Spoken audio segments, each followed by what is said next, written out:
Now to our ongoing story. The two suspects in the Boston Marathon bombings are reportedly from Russia's North Caucasus.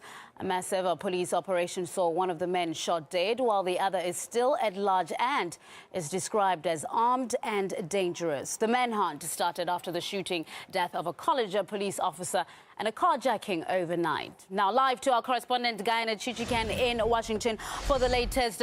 Guyana, what more do we know about the identities of the two suspects?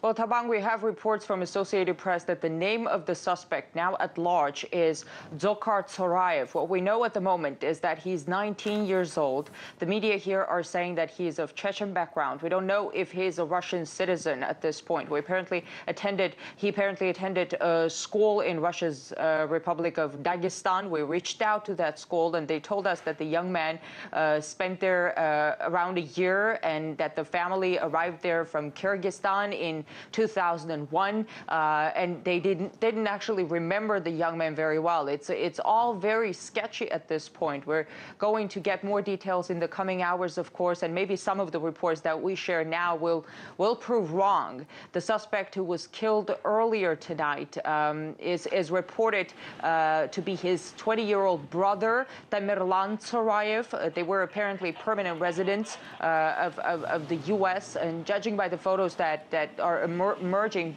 both brothers were into martial arts. We don't know if they were acting alone or they were whether they were trained abroad, whether they were part of a terrorist network or maybe a network that with connections with terrorist groups inside Russia. But we do know that the south of Russia has seen many attacks. At this point, we went actually. One of the suspects, the one who was killed, this Tamerlan Tsorayev, has a YouTube page, and among his videos, the videos that he collected there are those of religious content, and also there's a blog called Terrorists, but the videos in it they were deleted. So that's as far as what we know at this point, Tabak.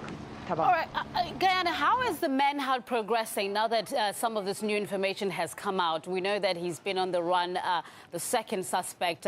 How's the manhunt progressing?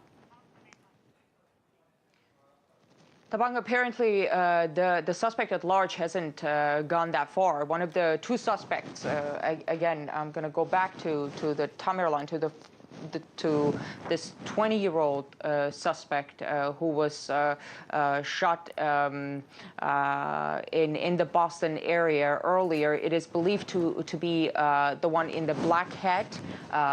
We have seen the photos of these two men. One was wearing a white hat and the other one a black one. So the one who was killed was the one who was wearing the black hat. A massive manhunt is, of course, underway for suspect number 2.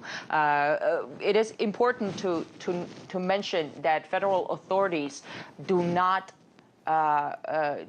give any names. They just refer to them as suspect number 1, suspect number 2, and that's it. So these are all the reports that we're getting from news agencies, from their sources. As far as the manhunt, Boston is on lockdown now. Public transportation is shut down in Boston. No trains in and out of Boston. The subway, buses, all shut down. The police strongly advise people in the area where they shot and killed the first suspect, the Watertown area near Boston, to be very cautious, to stay indoors, lock their doors. They're now sweeping the neighborhoods, trying to find his suspected partner in crime and maybe his brother, the one in the white hat on the photos, surveillance cameras that we've seen. Police called the man a terrorist who is armed and dangerous. Guyana, I just want to go back to the day of that Boston bombing. We know the marathon is well-renowned. A lot of well-known athletes take part in it. Tell us the progression from when that bomb went off, the subsequent bombs went off, and the investigation, how that progressed to them being at this point where we actually now have these two suspects, one who's already on the run still and one who's now shot dead by the police.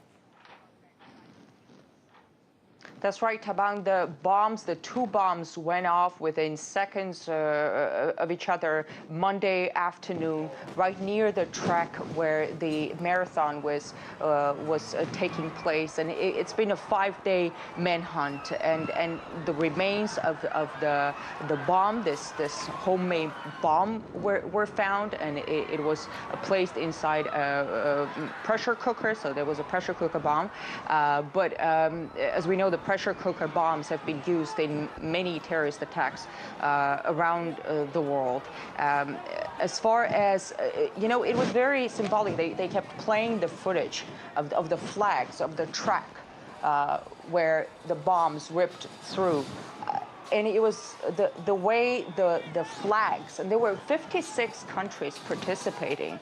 And the third victim, the third person killed in these bombings was identified as a Chinese national. And when the bombs went off and they blown off the flags that were along that track, it was very symbolic of how international the plague of terrorism really is.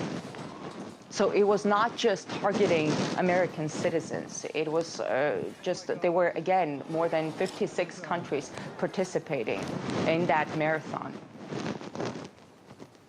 Right, Guyana Chichiken there in Washington, just giving us an update and a roundup for what's been happening there in that manhunt, as well as the aftermath of that Boston bombing.